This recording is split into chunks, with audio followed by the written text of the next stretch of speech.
Well, I think an empty chair works just as well as me sitting in it, because our meditation is about accessing the spiritual dimension within you, which the Buddha called emptiness.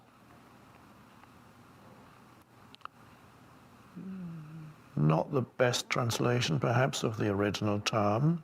I think spaciousness would have been a better translation, or would be a better translation than emptiness. So, finding that dimension within you, accessing that dimension, and living your life with the awareness of that dimension, which means living your life with awareness rather than just with the mind.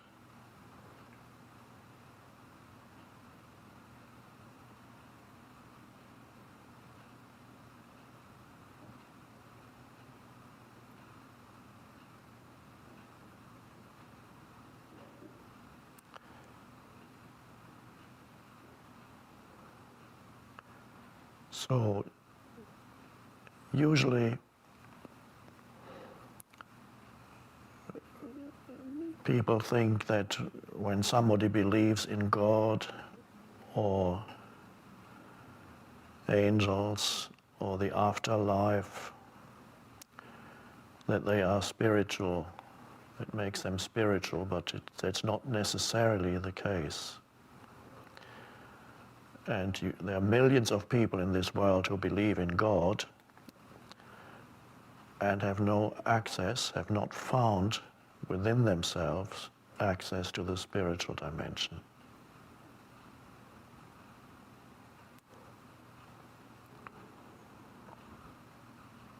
So, we are here. In the case of some of you who are perhaps new to this, so to speak, we are here for some of you to get perhaps a glimpse of it as you sit here and watch and listen.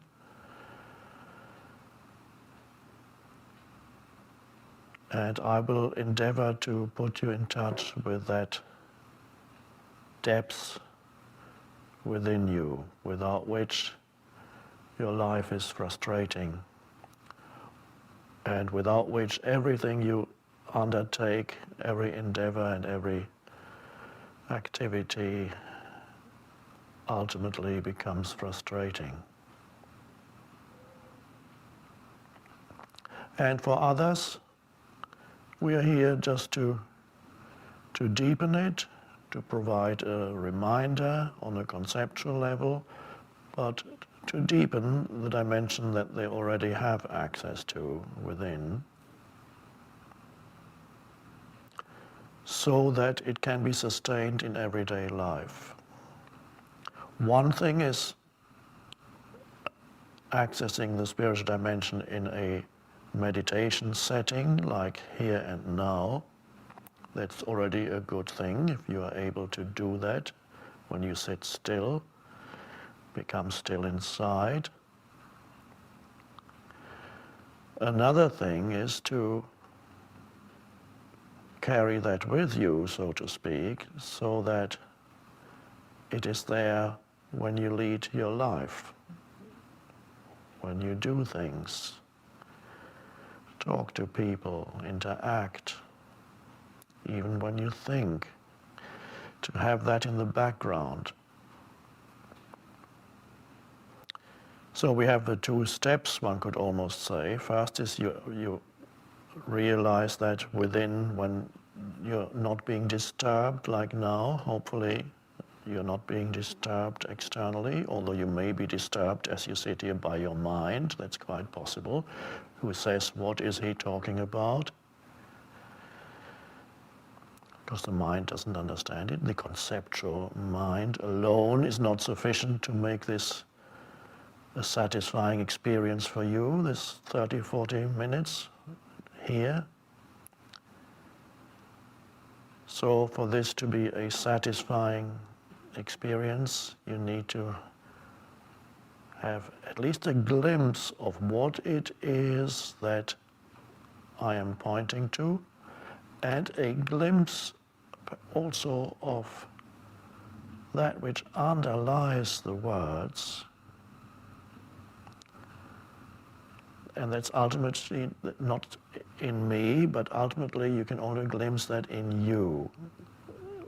There's a stillness behind the words as I speak within myself, and there can be a stillness in you as you listen to the words.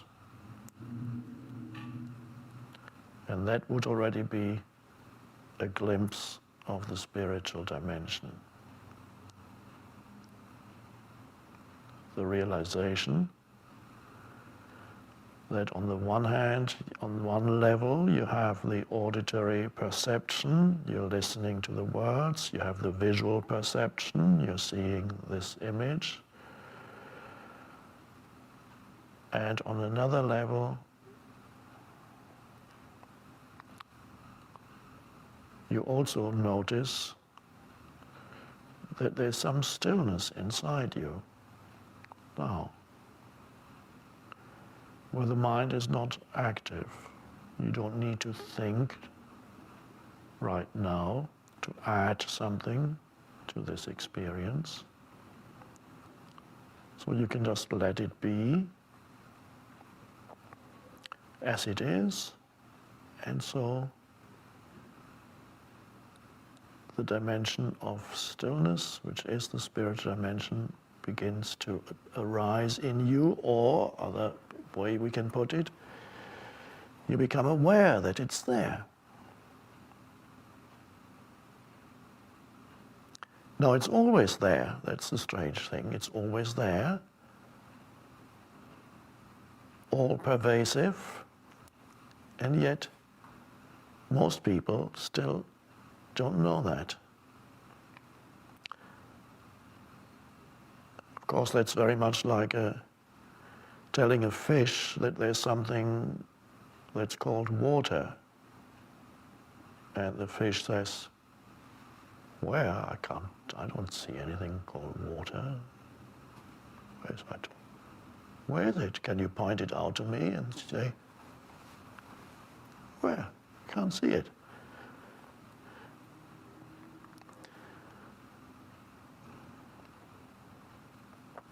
So this is my task, is to point out the water that you are swimming in and the water inside you, and that's the end of that analogy.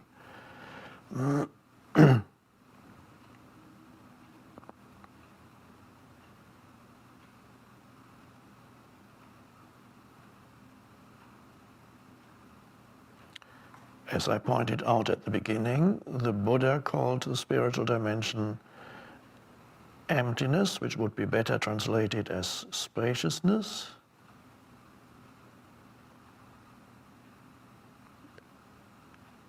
And Jesus calls it the kingdom of heaven,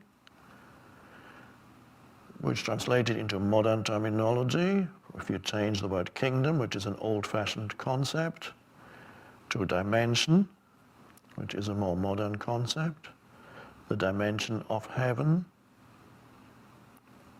And you can even translate heaven into a more modern concept to make it work for you as a pointer.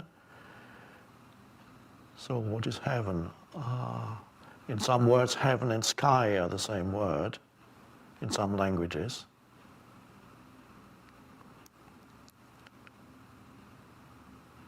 What is the sky or the heaven is spaciousness. The dimension of spaciousness is the kingdom of heaven. So the Buddha calls it that. Jesus calls it that. And Time magazine calls it mumbo jumbo. That's also true from the perspective of the conceptualizing mind. Because if you're totally trapped in concepts, thoughts, then it makes no sense. And the only thing you can conceive of as spiritual is some belief system. You say, oh, these people have belief systems. These spiritual people have all kinds of weird beliefs. And of course, it's not that at all.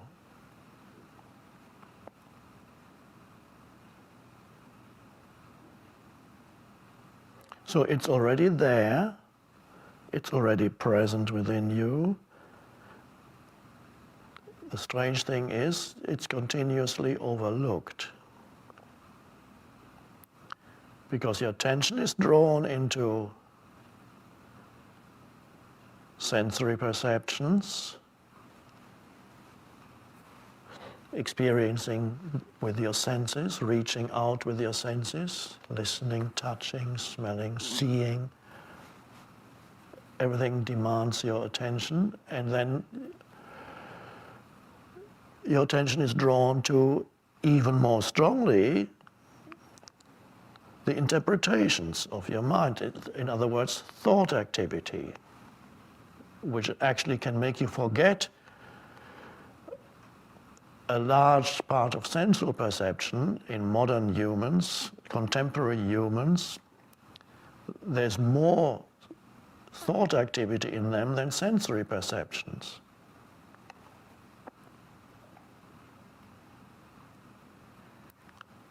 So you're being drawn into, yes, sensory perception, even more so into mind activity, and then also drawn into emotions that accompany mind activity. So your life consists, one could say, basically of the three levels: sense perceptions, thoughts, and emotions.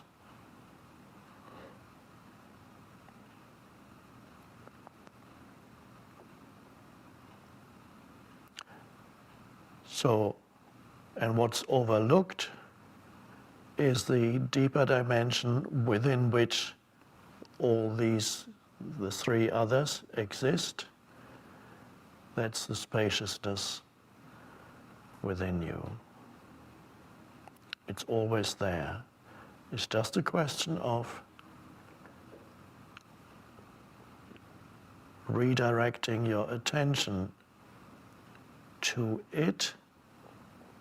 But that's not absolutely right to say that, but unfortunately language works like that.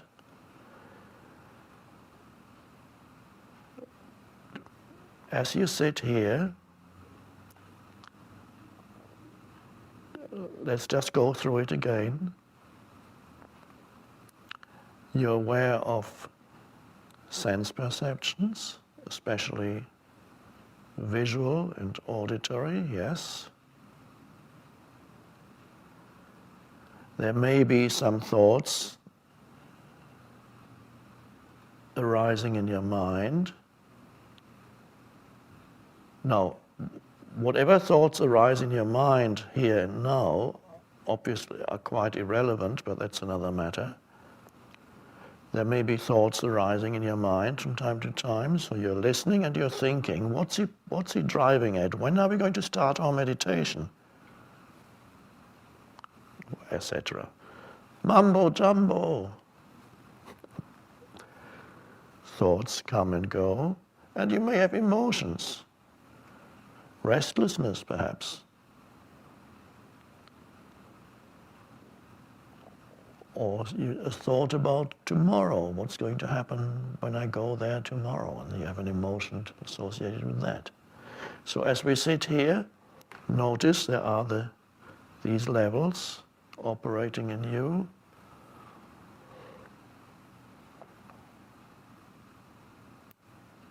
And then you could ask yourself, who or what is it that notices these things?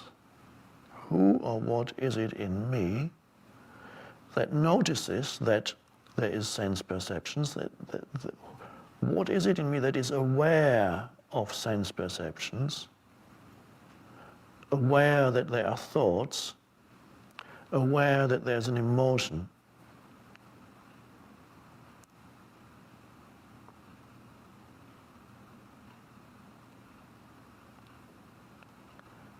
And that's who you are at the level of, the deeper level of the transcendent or the spiritual dimension. The awareness of all this. The still, spacious consciousness in the background, so to speak. You could call it, just to briefly use an analogy, you're aware of the canvas on which your life is drawn, painted.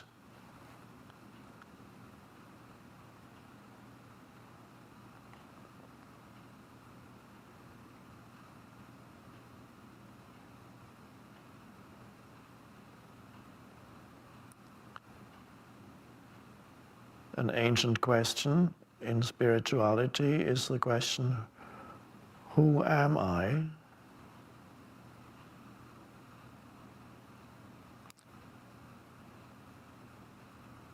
And if you look closely, you see that you're not your thoughts, you're not your sense perceptions, you're not your emotions. They come and go. What remains is consciousness, awareness. That's the water that the fish didn't know about, as far as you are concerned. That is, and it's amazing thing that realize that there is a greater depth in you than your surface life that consists of sense perceptions, thoughts, and emotions. They come together in different forms. So every human has a somewhat different story of coming together of sense perceptions, thoughts, and emotions. The coming together of sense perceptions, thoughts, and emotions form the human being, the person. And they come together in each person in a slightly or sometimes very different way. So it's a coming together of this, that this creates the temporary form that we call the person. But that can only exist in the light of consciousness. Without that, there's nobody, nothing there.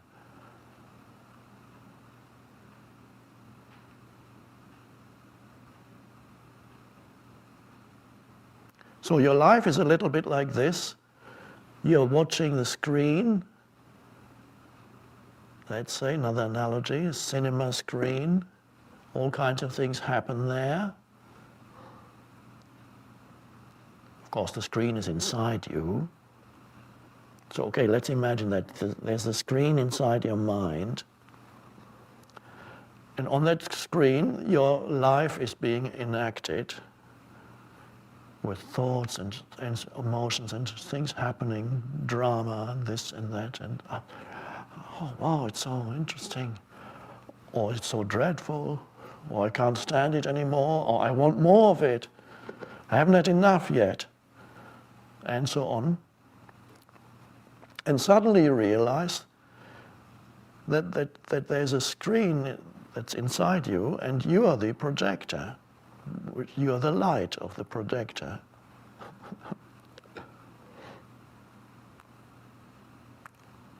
And that changes, of course, fundamentally the way in which you relate to the events on the screen.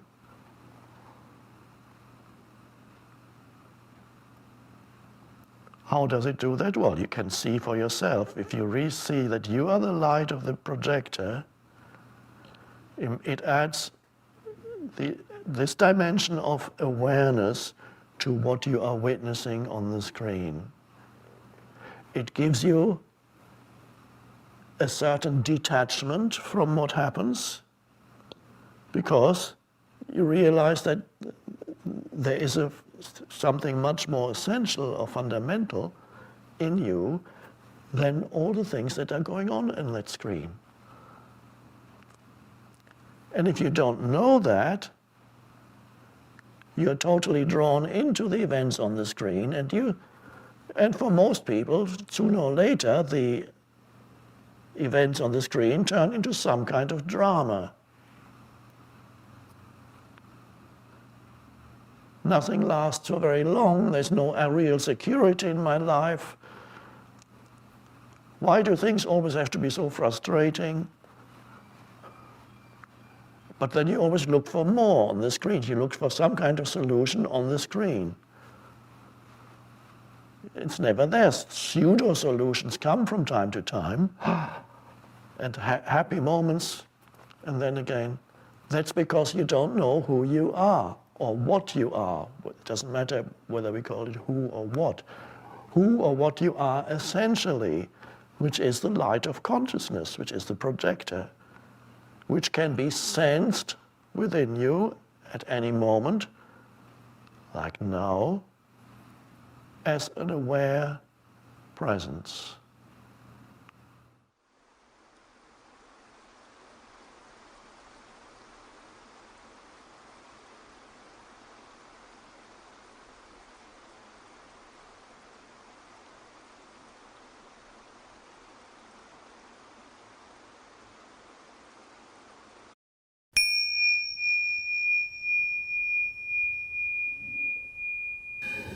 I'm aware of fear that is almost continual in me. My parents were Holocaust survivors, and in spite of my awareness of the anxiety and fear, it does not seem to lessen.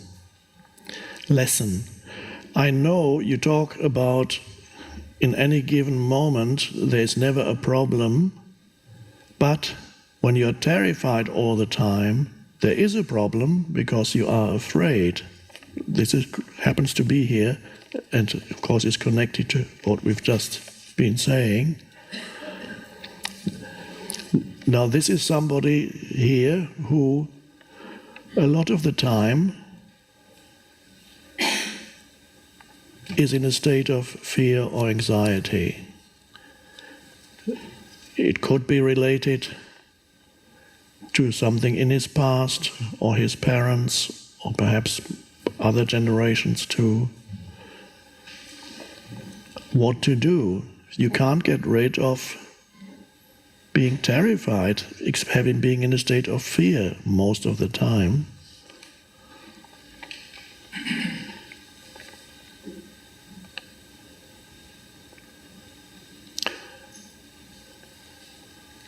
What you can do is not to allow the fear to rise up into your mind and control your thought processes, because then that would be a normal thing when you are identified.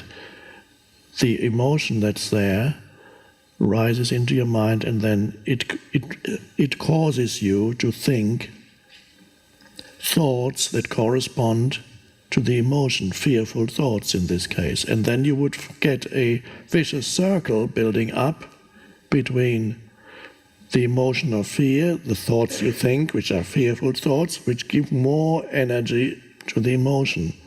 So the more fearful thoughts you think, the more it perpetuates the fear that you feel. So to sever the link between the emotion that you feel and your thought processes, what you do is, and this is not pleasant, but it's possible, you place your attention on the emotion, you feel it. It's unpleasant, but it's not going to kill you. A child will probably not be able to do that if it's intense. It might have to escape into some, through dissociation or whatever, possibly. But an adult, fear, it's not going to kill you. It might kill you if you allow it to rise into your mind, because you might even commit suicide if you can't stand this anymore. But it will not kill you in itself. So feel it, and then you shine the light of awareness on it. And you may have to do that a lot. And at first, it's not pleasant, but it's a burning up of the old emotion. And the only way to get rid of it is to accept it as it is right now. If you want to get rid of it, you can't. But that complete acceptance of what is actually the doorway through it. It's the transformation of it. And if it's extreme, that can become your main meditation in life, and that will become your main teacher. And that will bring about your transformation. In some people's lives, there is one huge disability, one huge source of suffering or pain. It could be a physical disability, it could be a situation like being in prison, it could be an emotion like that you carry inside that doesn't want to go away. In certain people's lives, there is one major thing that seems to color your entire life and affect your entire life, and seemingly makes it impossible for you to ever be free or happy or joyful. But if that one thing, if you surrender to it, allow it to be, and make it as a continuous spiritual practice, you need nothing else. That one thing will transform you if you surrender to it. And there will come a point when you are grateful that you had to go through that, because it will have taken you, it will be the greatest spiritual teacher. So there was, I believe, if I remember correctly, even Epictetus, that philosopher, who said, it's not the situation that makes you unhappy, it's the thought that makes you unhappy. If I remember correctly, he was also crippled, he couldn't walk properly, and he was a slave until he became freed. So it's often humans who have one major disability or some huge difficulty in life, and that becomes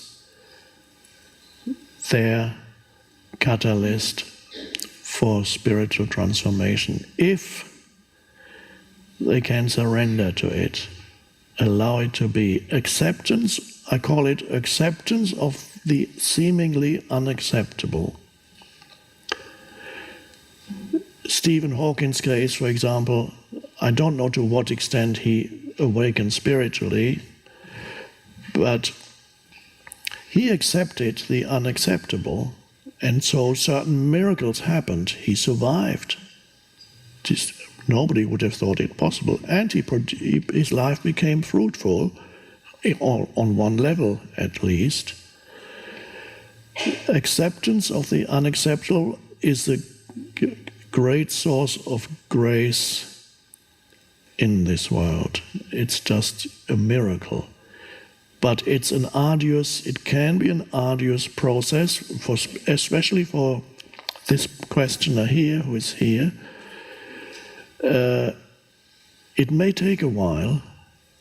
You have to endure it and be with it and surrender to it a lot of the time. And that's your meditation. You don't need transcendental meditation. Your pain, your fear is enough.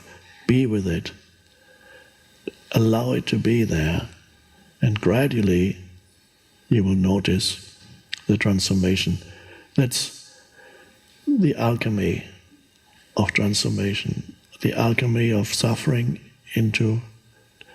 The old meaning of alchemy is base metal. There comes this guy who experiments in a chemical kitchen and he transforms base metal into gold. So there have been, in medieval times, there was a lot of interest in alchemy. So that would be the material level of alchemy, but on a spiritual level, alchemy is the transformation of suffering into consciousness. And that only happens if you bring surrender to the suffering.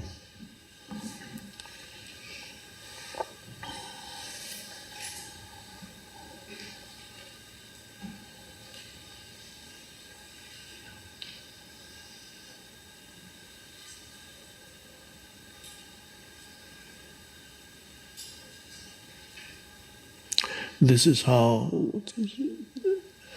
the reason why in India, for example, you have holy men, or also, I suppose, holy women who inflict the most incredible suffering on themselves for years. There's a man who stands on one leg continuously, he even sleeps on one leg. Or you might sleep, on the famous example, on a bed of nails.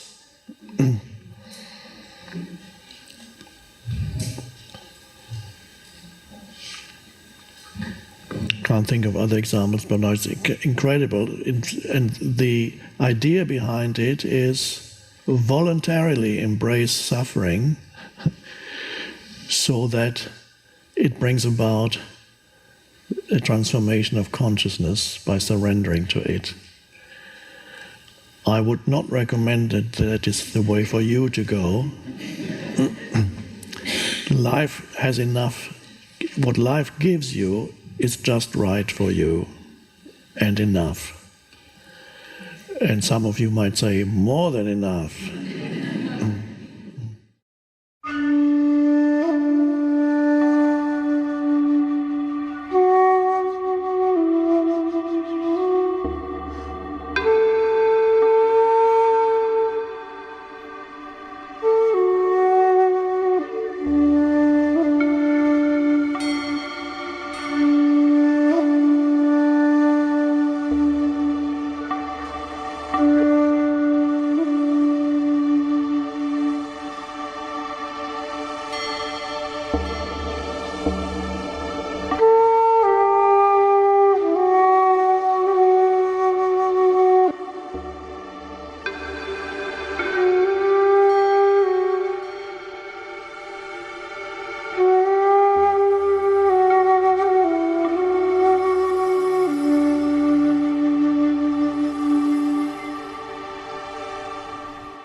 When things go wrong, little things like last Sunday,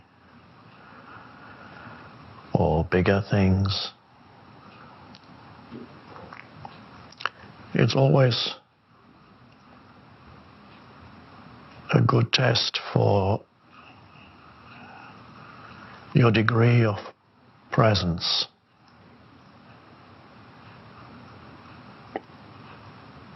So it gives you a reflection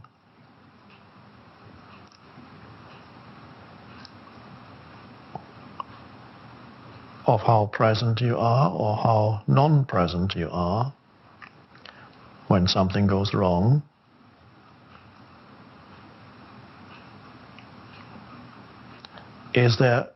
So you can look back, it might be the case with you, maybe not. If you look back to last Sunday,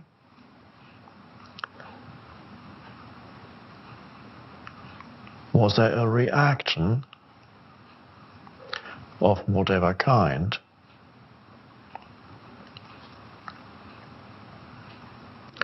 against what is?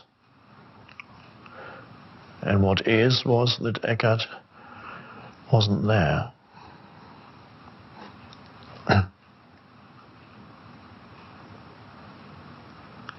he didn't make it.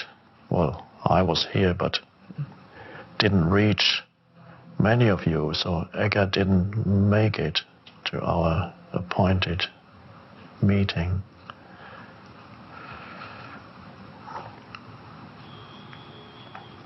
What was your mind saying? What did you verbally say? Comments to people around you?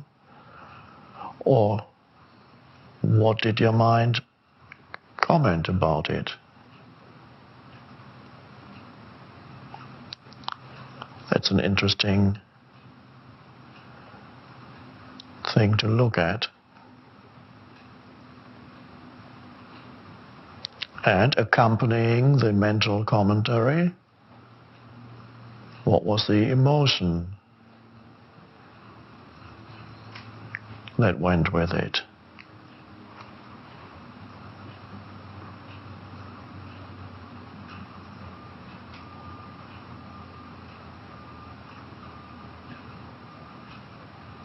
And some of you, I'm sure,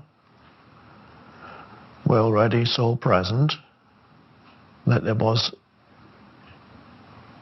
no sense of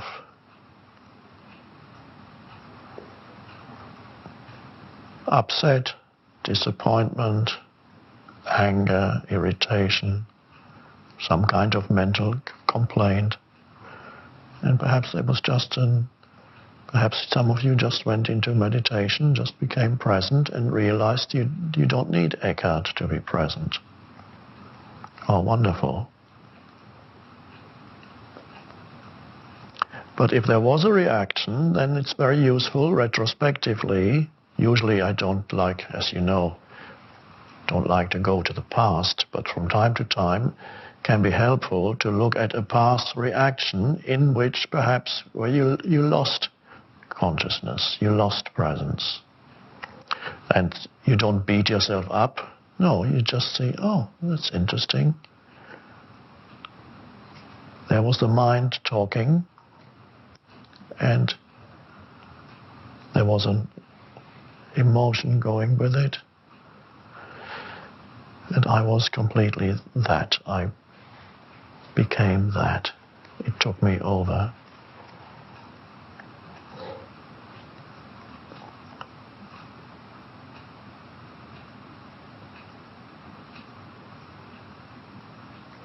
So whenever something goes wrong, big or small, you either react against it in one way or another. In other words, you are against what is, ultimately a dysfunctional state, which in extreme forms becomes insanity. Normal insanity, I mean. So the reaction against what is, or complete alignment with what is. And there you are.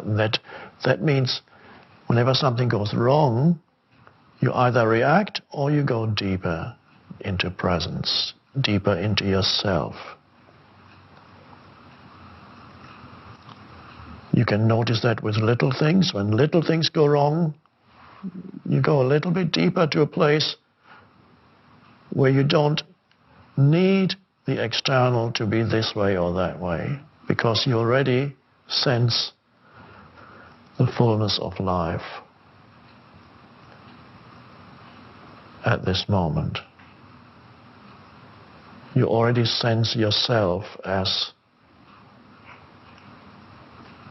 consciousness, and nothing needs to be added to that. So sometimes it's only when things go wrong, quite often, it's only then, for many people who are not yet able to voluntarily enter presence, only then the possibility of going deeper opens up for them, or they become reactive. So another example, you're standing at a street corner, meeting somebody waiting to meet somebody for an appointment, and he or she doesn't turn up. So you stand there, 10 minutes, 15 minutes, 20 minutes. What happens during that time inside you, in your mind, and what is your mind saying about it? And then, of course, the emotions that go usually are a reflection of what the mind is saying about it.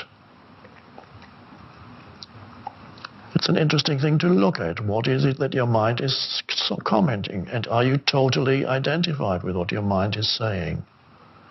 Or do you realize, oh, these are just judgments that are coming up?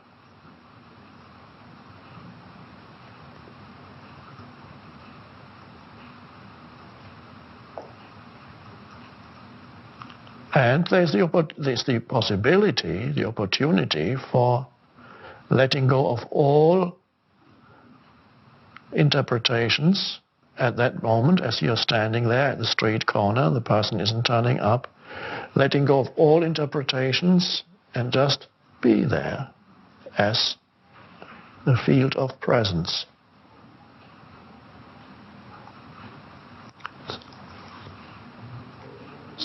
So to do that, you go deeper within, where whatever happens on the surface of life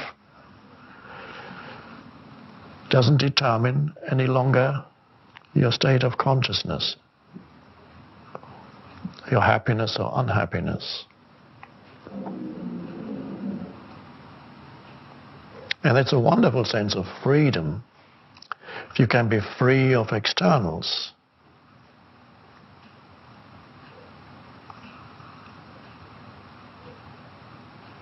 And then at some point you call the person and say, where are you, or where were you? And then there may be a perfectly reasonable explanation why he or she couldn't come, or in which case all your mental commentaries, which were perhaps negative, are revealed as totally invalid, totally inaccurate. It was a total misinterpretation. That's possible.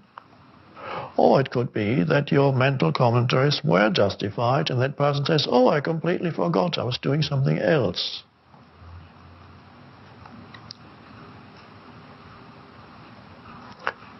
What's the reaction then in you? Am I of so little importance to this person that he or she forgot about our appointment? That's an interesting thought. And that thought can lead to many other thoughts.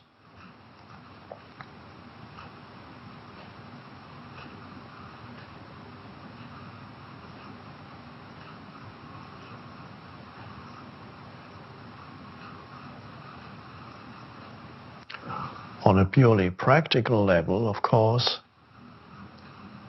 if it happens several times and this person doesn't turn up, then you simply don't arrange to meet with this person anymore.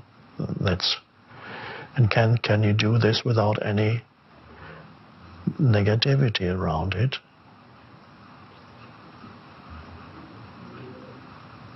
That's just what is. A very powerful state to immediately be with what is. That's what is. Instead of mentally saying it shouldn't be, or strengthen your ego by complaining about it. It's the same as saying it shouldn't be.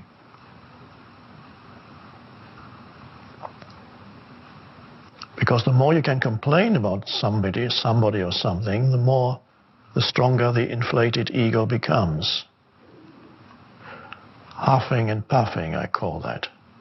So the more you can huff and puff about people and what they do, or this person and that, the ego feels bigger and bigger. It's like a balloon. The more you huff and puff, the bigger you get. Can you live without huffing and puffing?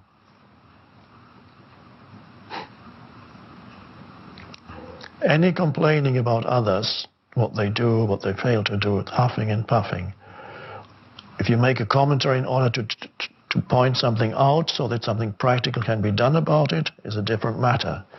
But huffing and puffing is not like that at all. It has nothing to do with changing the situation. What it changes is the way in which you deal with the situation, which becomes dysfunctional.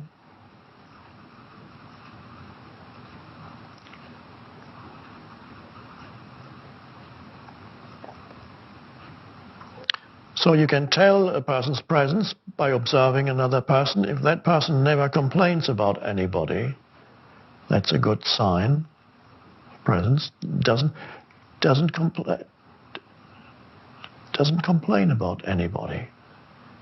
It's still relatively rare that you meet people like that. But perhaps you're already on your way, or perhaps you're already at that state where you have relinquished all that futility of complaining about other people. An enormous step forward.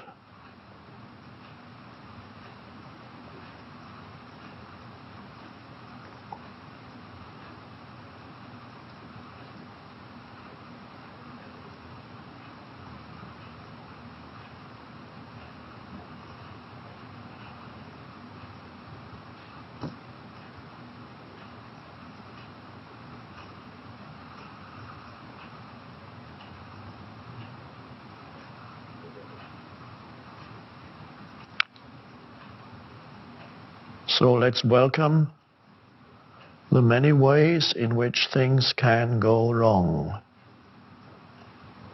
in your life.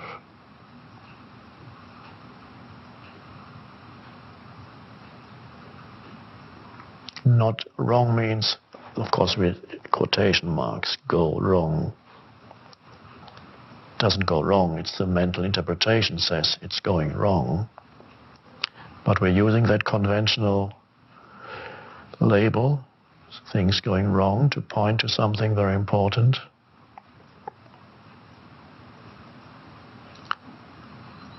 Expectations are not being met.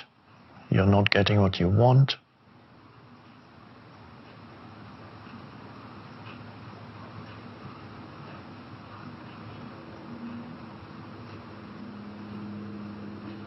Something happens that shouldn't be happening.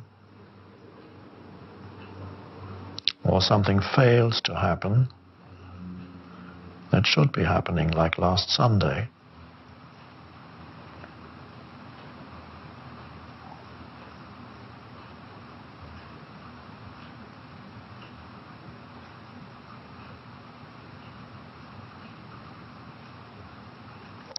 As you know, there are always two levels to this.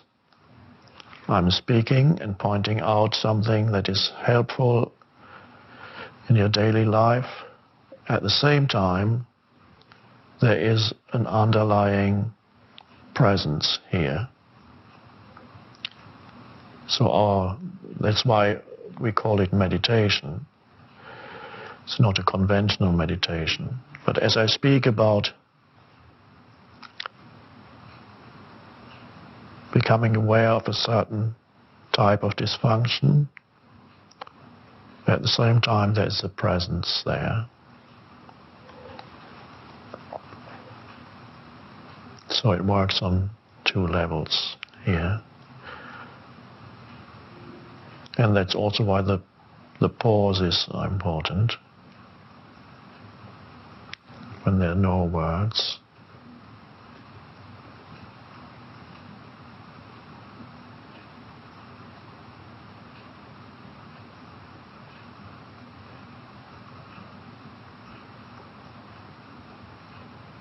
so that next time there is something goes wrong, little or small, little or big,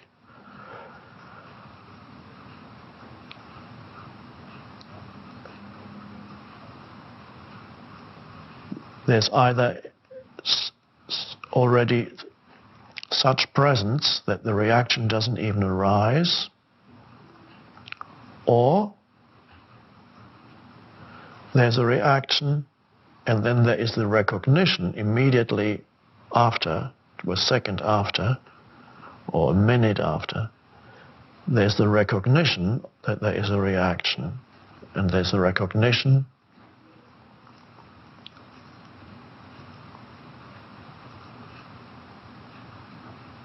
that the mind is creating its story around the simplicity of what is.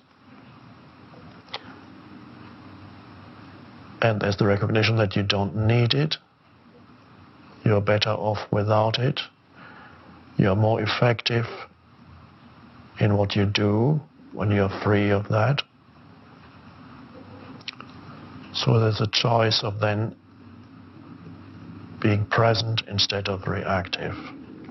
And then the reaction subsides and presence takes its place, arises, the reaction goes. And then that's an enormous thing when you suddenly realize in the very same situation, a minute ago you were upset and reactive and then recognized it.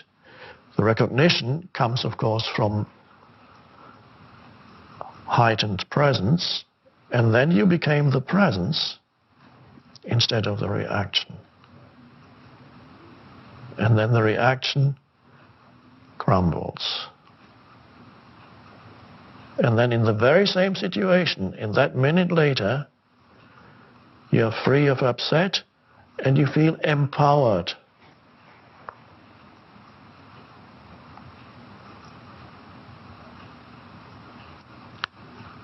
It means externals no longer control you.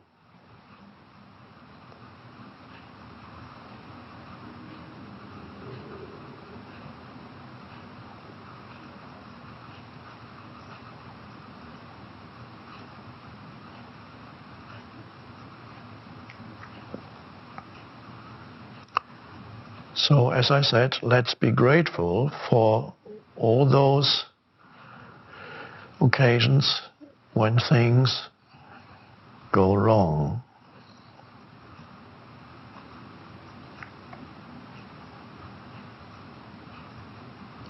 There's always an opportunity for going deeper.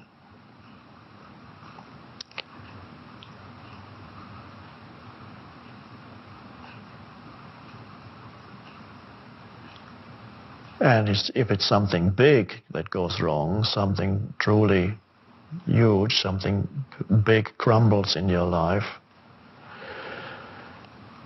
then you'll have to go even deeper, so the depth increases. When you just let go of a little upset, you go a little bit deeper. But when something big happens, some big loss in your life,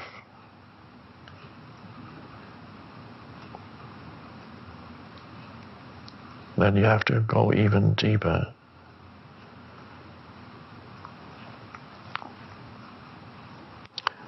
It's always miraculous to suddenly discover that you can be free of externals.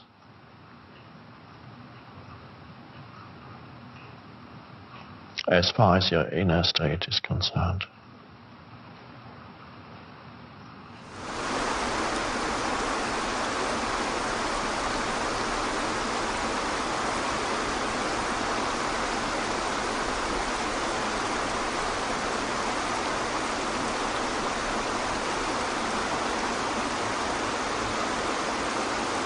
That state of spaciousness is already in you all the time.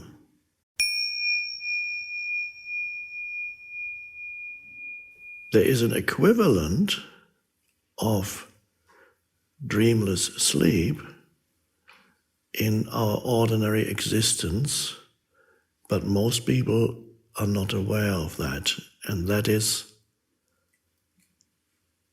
a dimension of consciousness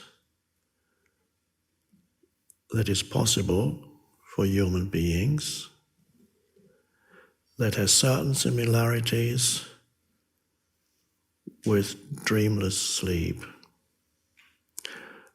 And although spiritual teachers and so on have spoken about it and pointed to it for a long time, thousands of years, it still is not common knowledge that there's a potential in every human being for realizing within him or herself a state of consciousness that is deeper, infinitely deeper than the ordinary state of thinking and doing normal life.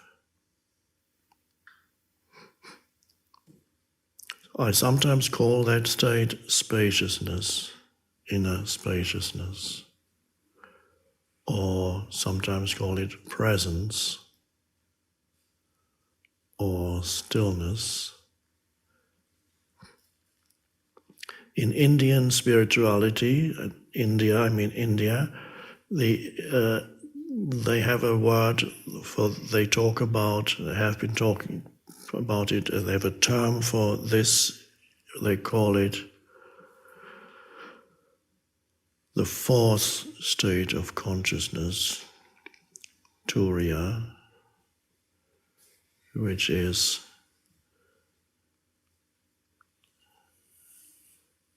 I believe you have dreamless state, dreamless sleep, you have the dream state, you have ordinary wakefulness, and then you have the fourth state, which most humans don't know that it's there for them. They don't know. And that is the greatest, one could almost say, yes, tragedy of a human life is to miss that the possibility that there is in a human life to realize that fourth state of consciousness.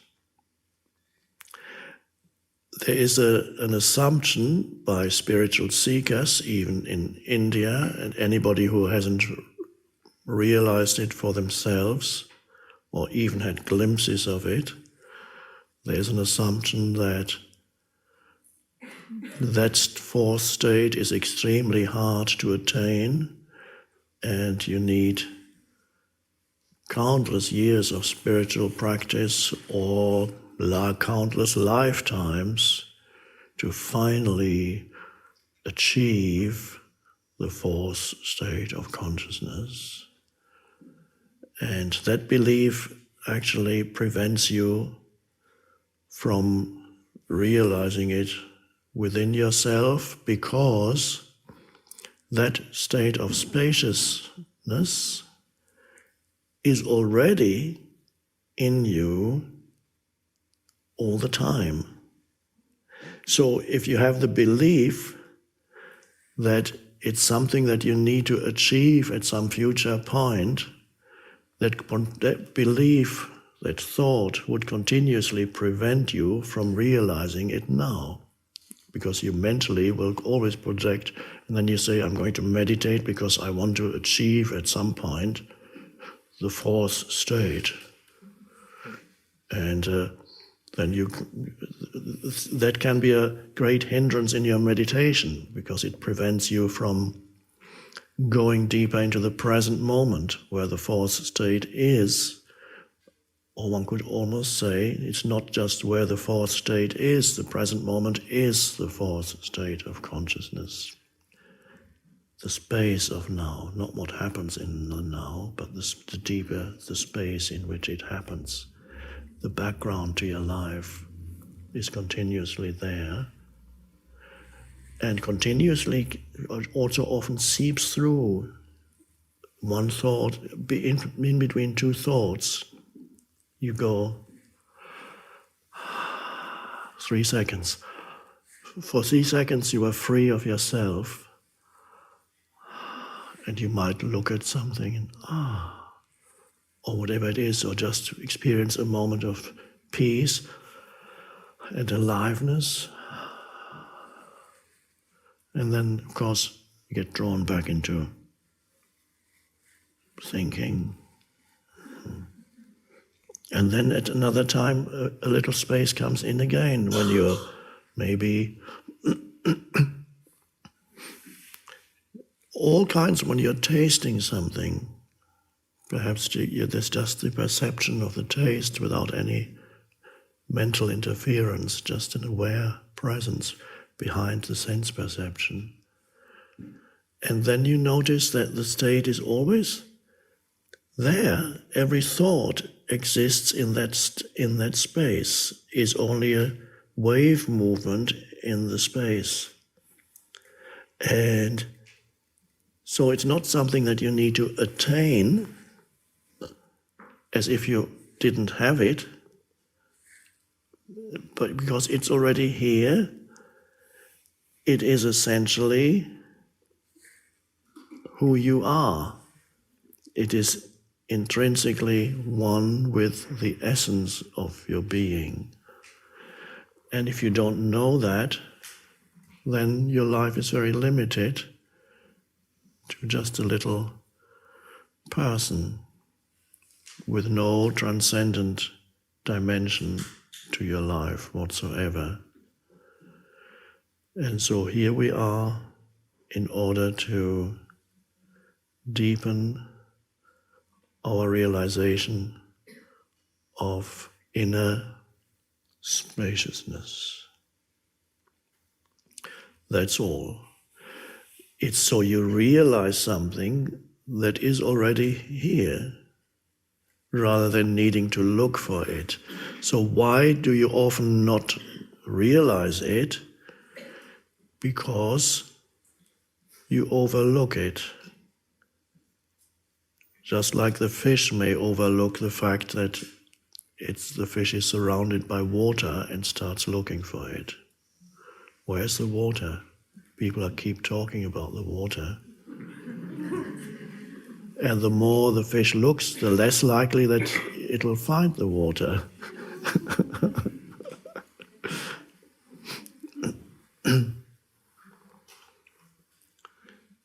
So that spaciousness is something that at first may appear in your life as a glimpse, and at first in many people's lives they don't know that that is spaciousness.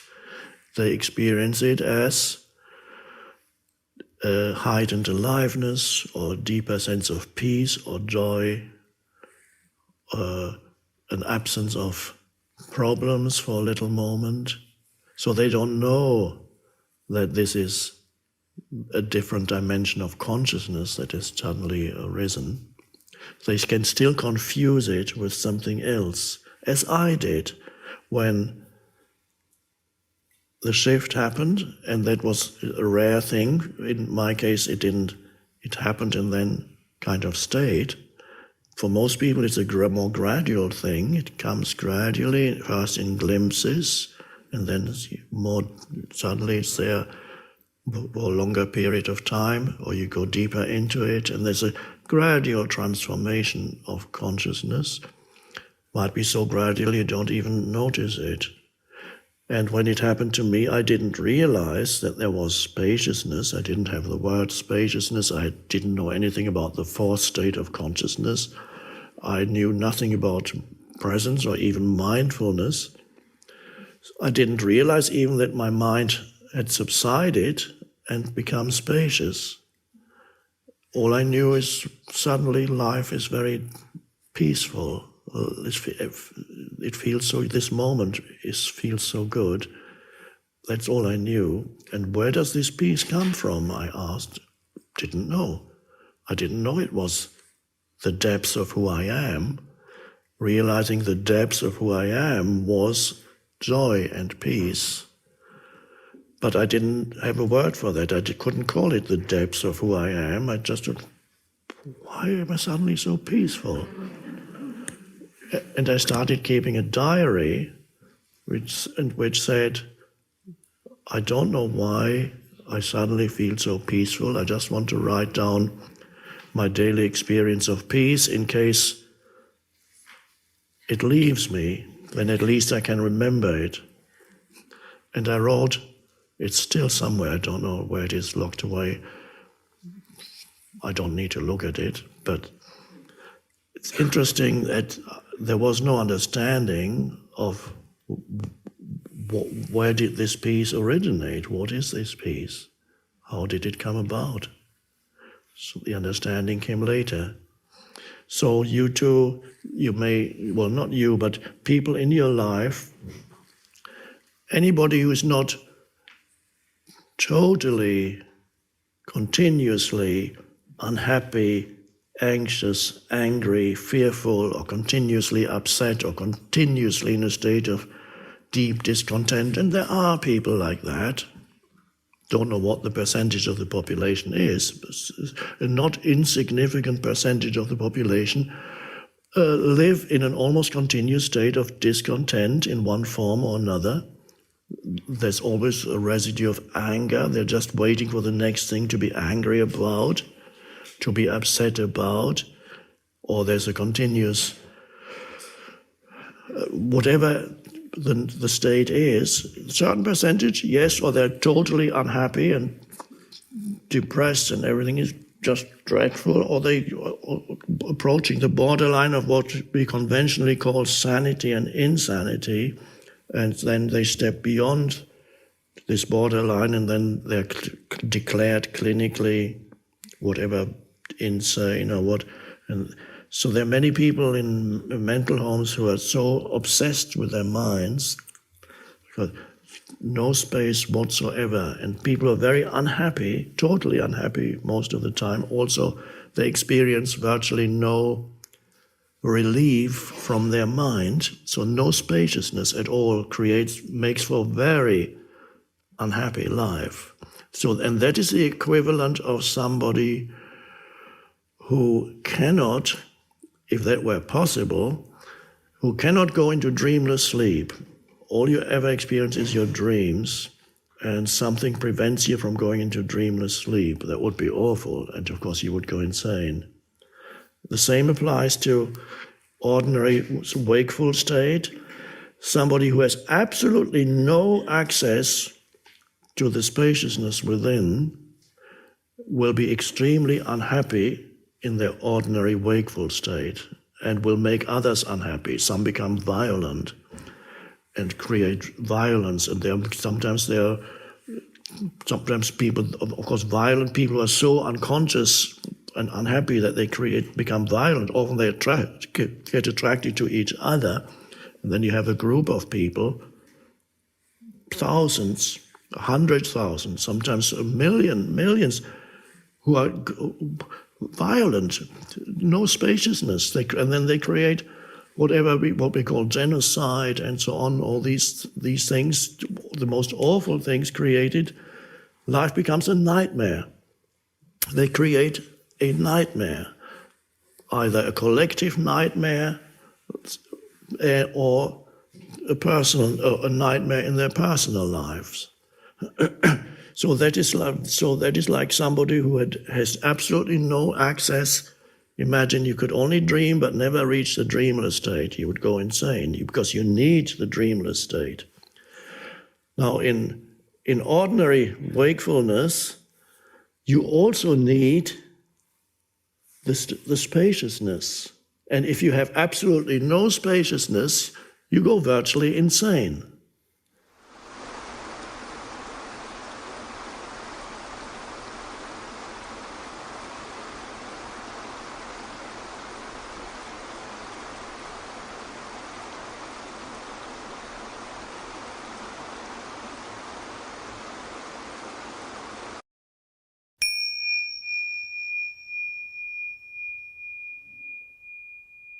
I know you say that whatever you feel the world is withholding from you, in my case, true love, you already have and you just need to let it out.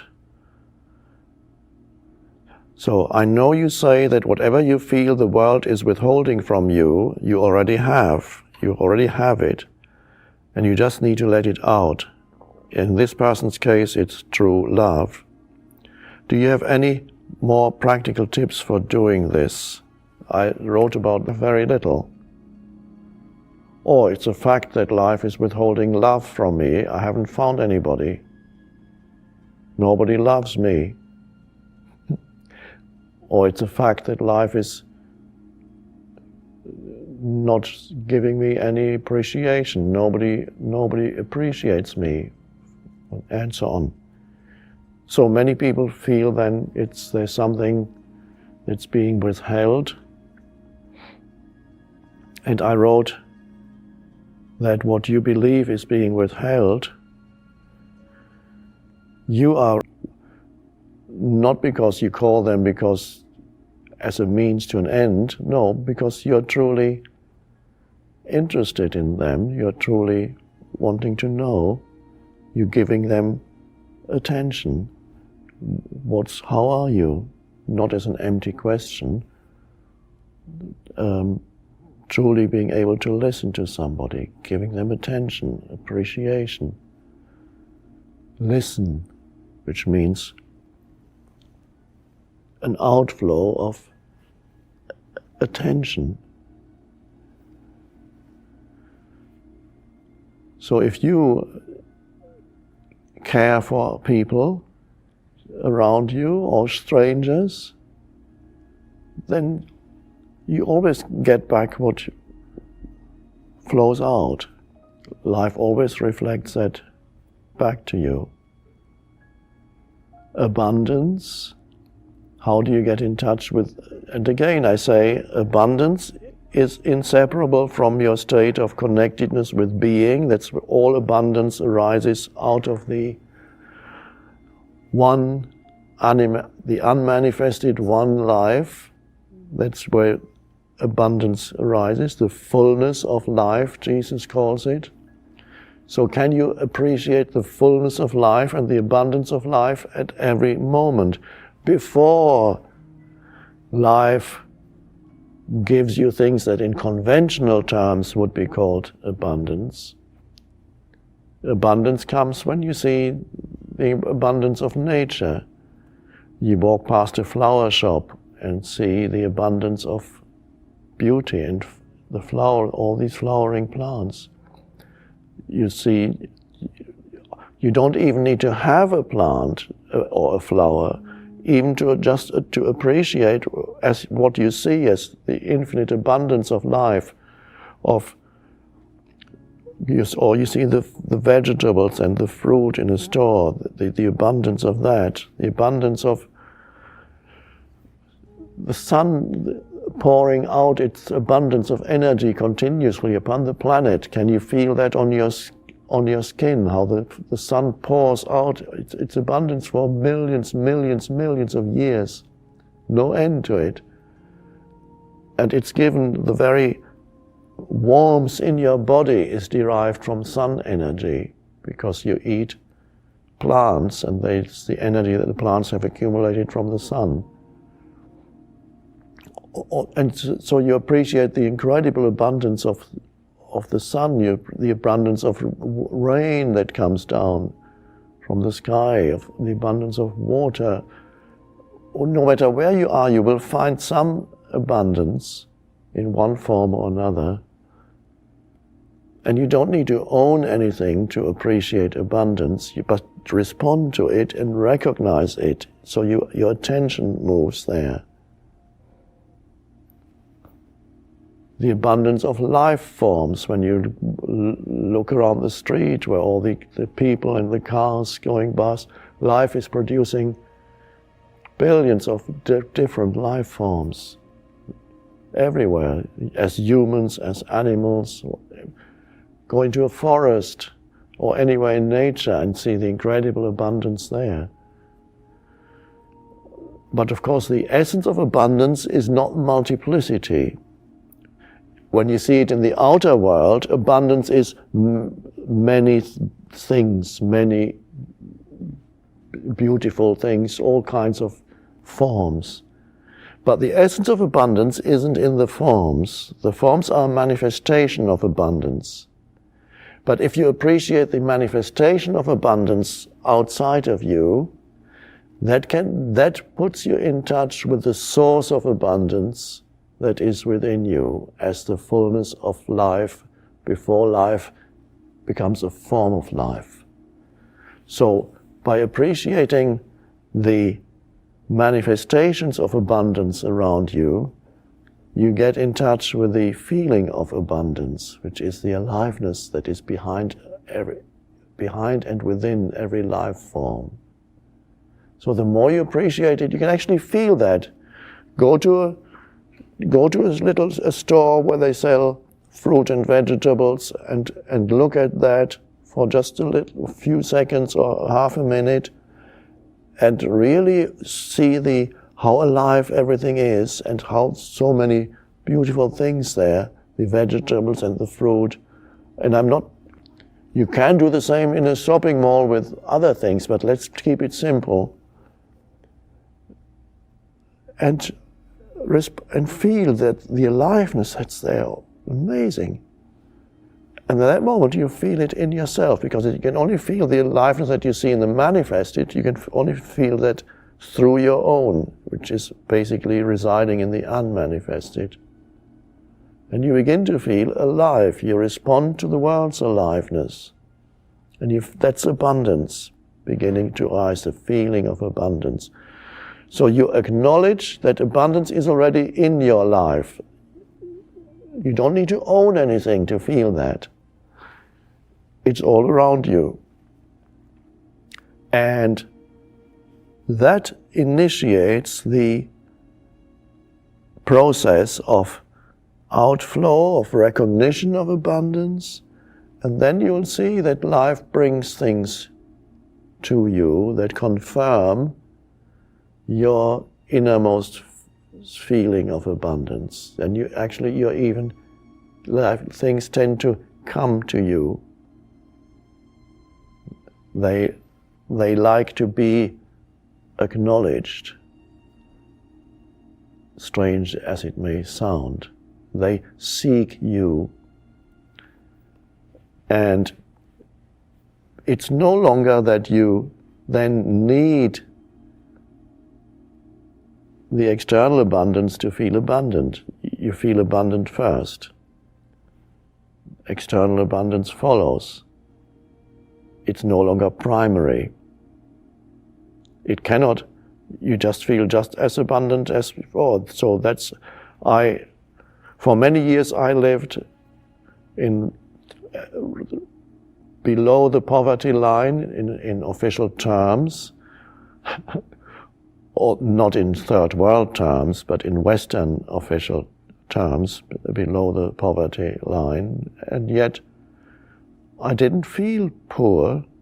I continued to feel the abundance of life. And I was surprised when I read in the paper a person who has that much less than this amount of money per year is below the poverty line. And I said, oh, I must be poor, that's strange. I knew there are many things I couldn't buy, but it didn't seem to matter.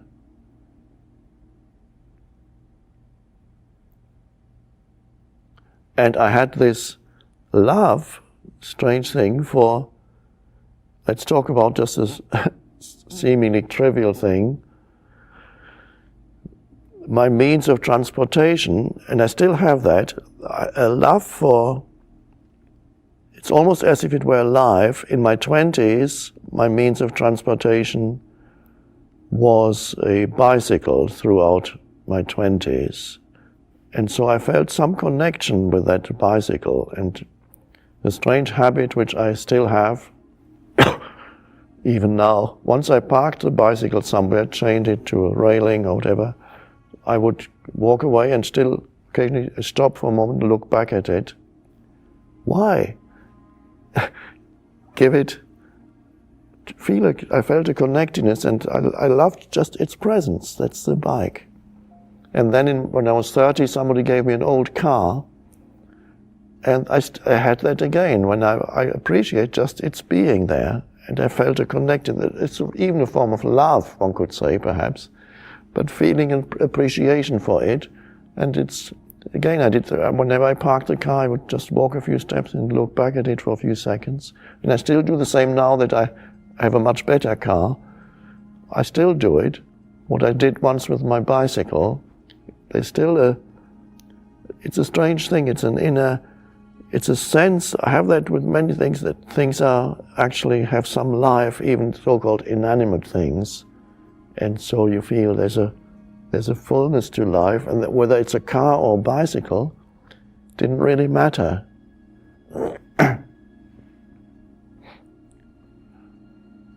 And now this questioner talks about true love, so he or she feels, I believe, that what the world is withholding from him is true love, which I presume means another human being in their life. And again, do you love other humans in your daily life? Are you able to look upon them, not with what is conventionally called love? That would be a little silly. You can't go around say to everybody, I love you, I love you.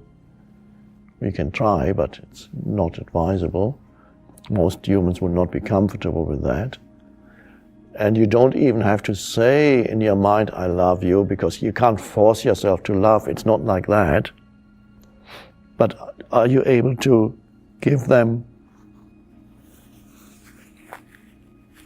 to appreciate their being when you look at them?